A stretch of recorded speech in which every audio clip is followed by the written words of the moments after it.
प्रिय विद्यार्थियों, मैं अंकित कुमार आपका स्वागत करता हूं जीएचपी कोचिंग में। और जैसा कि आपको पता है प्रिय विद्यार्थियों कि मैं रसायन विज्ञान कक्षा 12 की अनसॉल्व्ड पेपर हल करा रहा हूं, जिसमें मैं प्रिय विद्यार्थियों सेट 4 तक के पूरे क्वेश्चन फाइनल करा दिए हैं। आज हम चलेंगे सेट 5 में। तो चलते हैं बिना ही देरी किए इसके क्वेश्चन की तरफ। देखिए प्रिय विद्यार्थियों, हमारा सेट 5वां का पहला क्वेश्चन क्या कह रहा है। एक का ख हमारा कह रहा है कि 180 ग्राम जल में कितने मोल जल होते हैं, यही कह रहा है प्रिय विद्यार्थियों।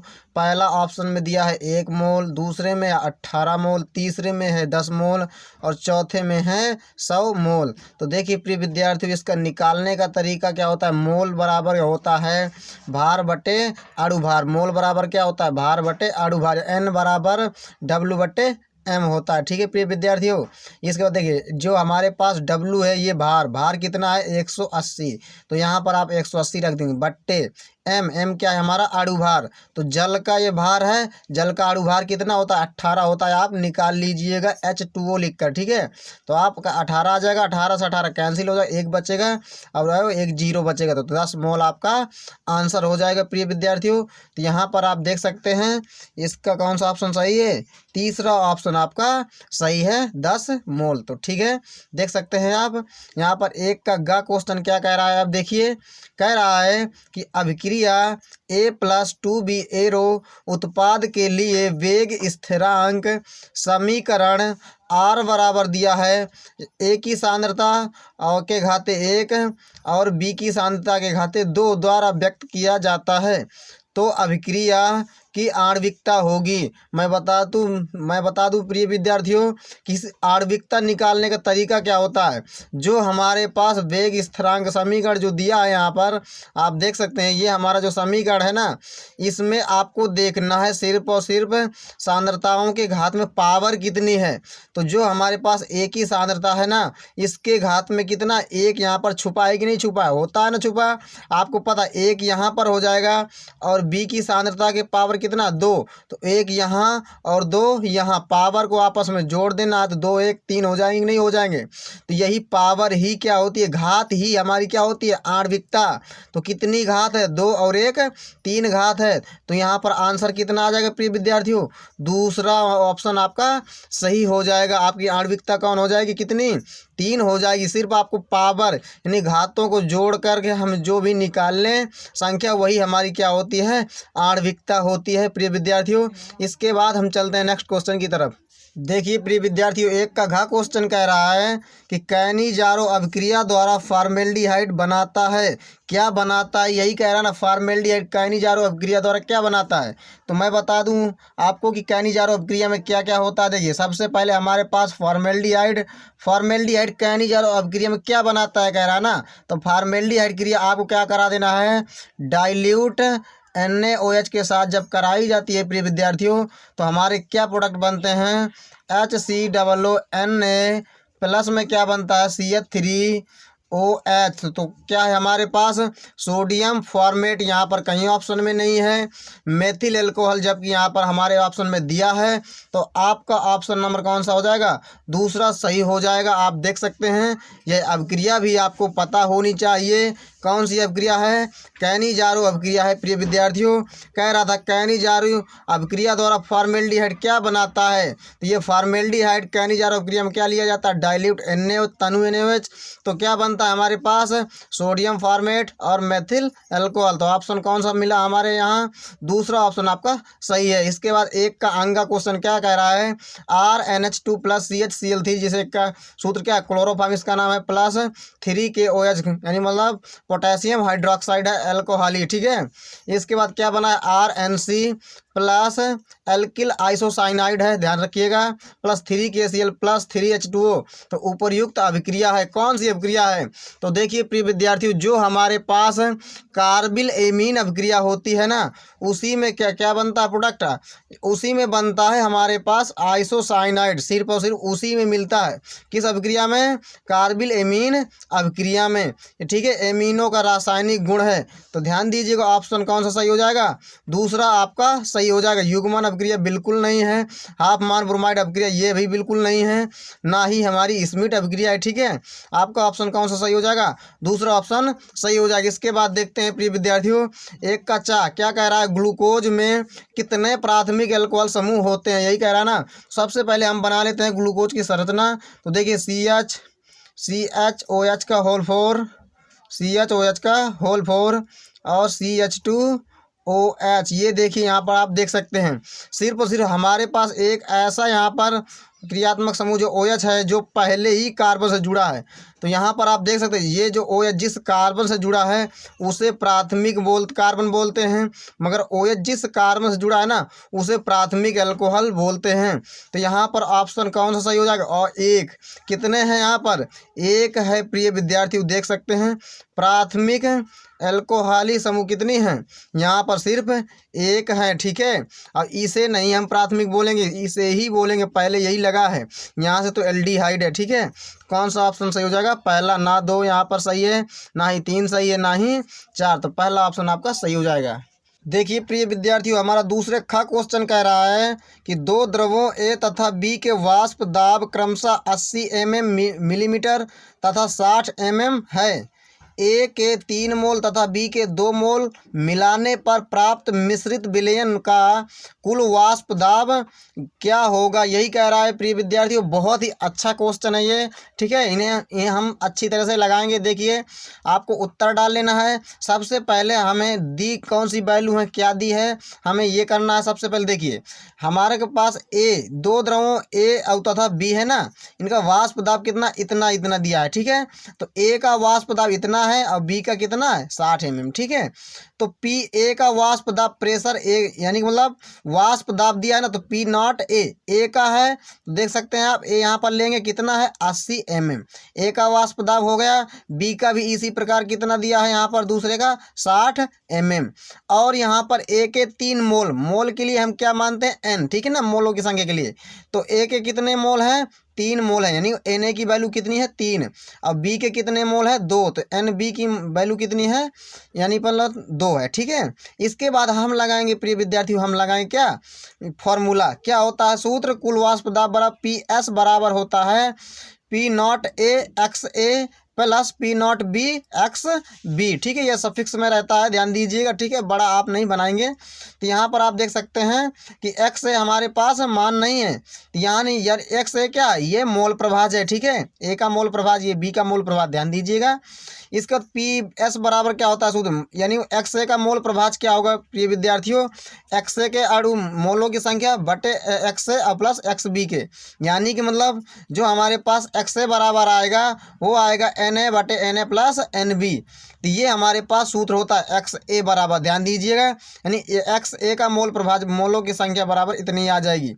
इसी प्रकार B P B P not B रहेगा और एक्स बी की जगह कितना आ जाएगा, एन बी बटे Na प्लस Nb, ये आ जाएगा प्रिय विद्यार्थियों, ध्यान दीजिएगा। ठीक है, तो आप देख सकते हैं एक्स ए का हमने मोल प्रभाज निकाल दिया और एक्स बी का मोल प्रभाज हमने यहाँ पर सूत्र रख लिया है। ठीक है, तो यहाँ पर मैंने क्या बताया, अगर एक्स ए का निकाल रहे हो तो एक्स ए के मोलों की संख्या बटे x A plus x B के मोलों की संख्या। ठीक है, तो यहाँ पर देखिए एन ए के मोलों की संख्या बटे N A plus N B के मोलों की संख्या है कि नहीं है।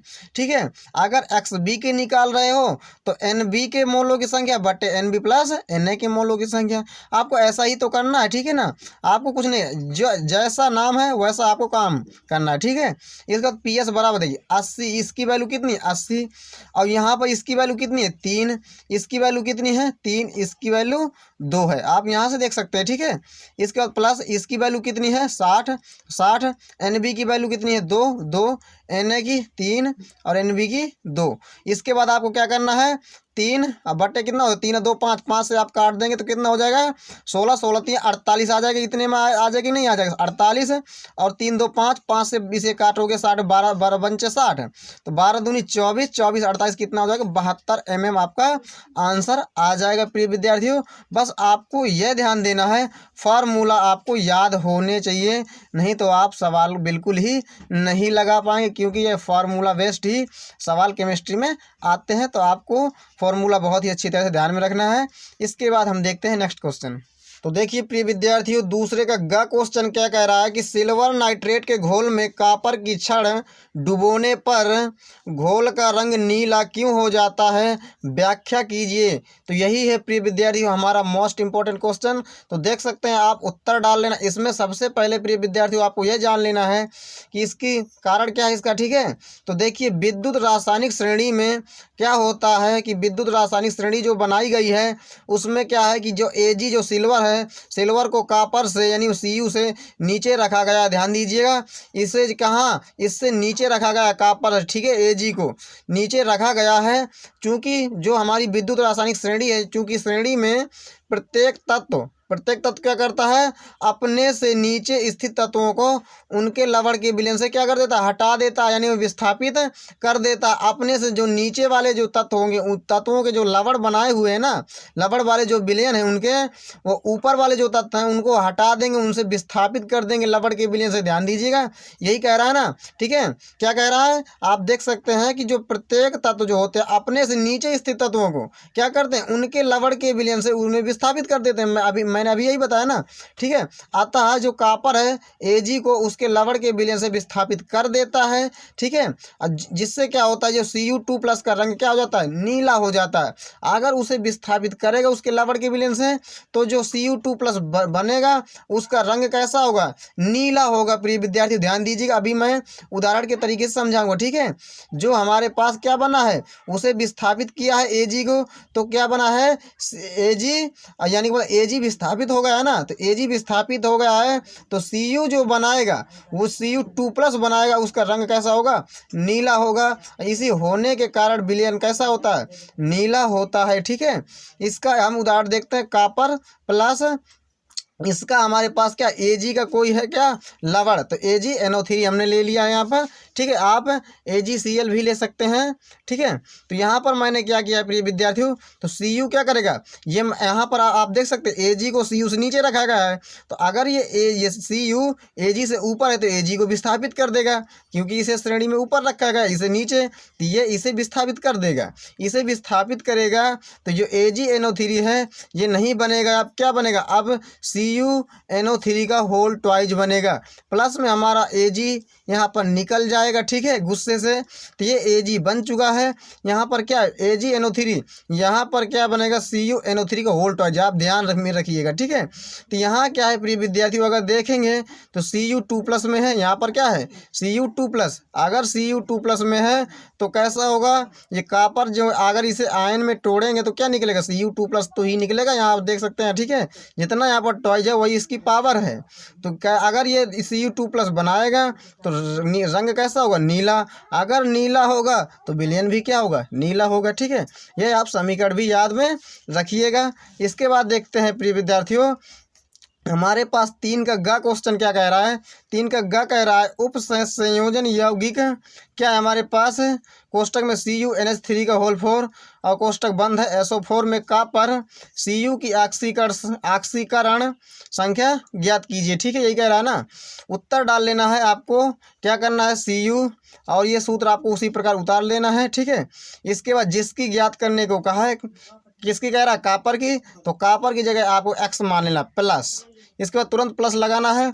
NH3 की क्या होती है, 0 होती है इसकी संयोजकता, ठीक है, कितनी होती है, 0 होती है। इसके बाद कोई चार्ज नहीं होता क्योंकि उदासीन होती है, ध्यान रखिएगा, उदासीन वालों की क्या होती है, 0 होती है हमेशा, ठीक है, संयोजकता। इसकी 0 हो गई, गुणे कितने थे, 4 थे, प्लस SO4 की कितनी होती है, -2 होती है, आप ध्यान रखिएगा। बराबर आपको तुरंत 0 लगा देना है। अगर यहाँ पर प्लस में या माइनस में कोई भी पावर लगा होता तो उसे बराबर के इधर रखा जाता है, ध्यान दीजिएगा, ठीक है। X इसका जब गुणा कराएंगे तो 0 हो जाएगा, माइनस प्लस माइनस को -2 आ जाएगा बराबर 0। इसे आप इधर भेजिएगा तो कितना, X बराबर +2 हमारा आंसर आ जाएगा। यही आपका क्या है प्रिय विद्यार्थियों, उत्तर है। इसके बाद हम देखते हैं नेक्स्ट क्वेश्चन। देखिए प्रिय विद्यार्थी, तीसरा का हमारे पास घा कह रहा है, तीसरे घा कह रहा है कि ग्लूकोज कि ब्रोमीन जल के साथ होने वाली अभिक्रिया का रासायनिक समीकरण लिखिए। ठीक है, आपको उत्तर डाल लेना है। ये हमारे पास ग्लूकोज है, ब्रोमीन जल के साथ, तो ब्रोमीन प्लस जल, ठीक है, इसके साथ कराना है। तो ध्यान दीजिएगा प्रिय विद्यार्थियों, इसमें क्या होता है, ऑक्सीकरण कराते हैं। ये क्या कराते हैं, दोनों इसका ऑक्सीकरण कराते हैं।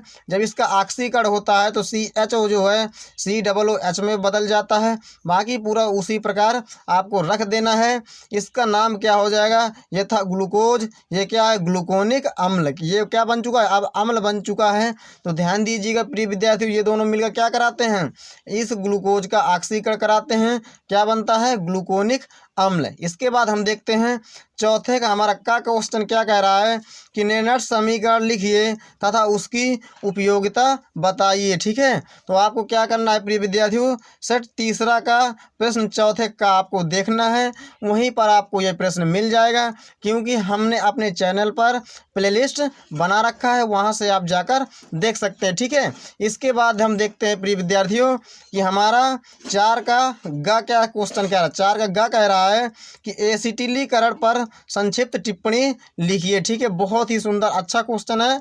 तो क्या करना है, आपको उत्तर डाल लेना है। इसमें आपको लिखना है कि जब फिनाल की एसिटिल क्लोराइड के साथ अभिक्रिया कराते हैं तो फेनिल एसीटेट बनता है। इसी अभिक्रिया को क्या कहते हैं, एसिटिलीकरण अभिक्रिया कहते हैं। ध्यान दीजिएगा, इसमें आपको उदाहरण क्या करना है, आपको फिनाल लेना है प्लस एसिटिल क्लोराइड। ये क्या है, फिनाल, ये क्या है, एसिटिल क्लोराइड। इसमें क्या करना है, आपको H+ आएगा, Cl को पकड़कर HCl बना देगा। इसके बाद टोटल आपको ये जोड़ देना है, ये हमने जोड़ दिया है, C6H5O और OCCH3। देखिए यहाँ पर जुड़ गया कि नहीं जुड़ गया। या आप ऐसा ना लिख सकें तो आप ऐसा लिख दीजिएगा C3COO C6H5, ऐसा भी सही है। ठीक है, आप ऐसा ना लिखें तो। ये हमारी क्या है प्रिय विद्यार्थियों, ये क्या बन चुका है, क्या बन चुका है, फेनिल एसीटेट। तो ये क्या है, फेनिल एसीटेट दोनों है। ठीक है, इसके बाद हम देखते हैं 4 का घा। 4 का घा कह रहा है प्रोटीन के विकृतीकरण पर संक्षिप्त टिप्पणी लिखिए। प्रोटीन के विकृतीकरण पर संक्षिप्त टिप्पणी लिखिए। तो यह प्रश्न आपको सेट दूसरे का प्रश्न 6 का खा अथवा का पहला देखें, वहाँ आपको मिल जाएगा प्रिय विद्यार्थियों। तो आई होप आपको यह पूरा वीडियो हमारा समझ में आ गया होगा। अगर आपको समझ में आ गया है तो कृपया हमारी वीडियो को लाइक शेयर करिएगा और हमारे चैनल को ज़रूर सब्सक्राइब करिएगा। तो चलते हैं, नमस्कार, जय हिंद, वंदे मातरम।